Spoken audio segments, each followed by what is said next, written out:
Ayan yung truck guys, nahihirapan siyang magliko. Dahil napakahaba naman kasi ng truck at pumasok siya dyan sa makitid na kalsada. O ayan, nahihirapan tuloy siyang makaliko dyan.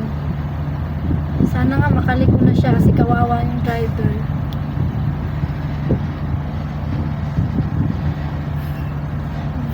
Nahirapan talaga siya. Paano yan? Diyan masusubok yung galing ng driver.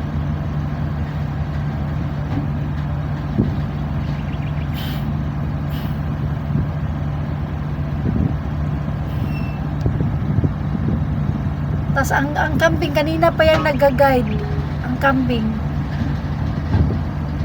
Hala, lumapit talaga ang kambing. Yan, very good. Oh, nakaikot na siya.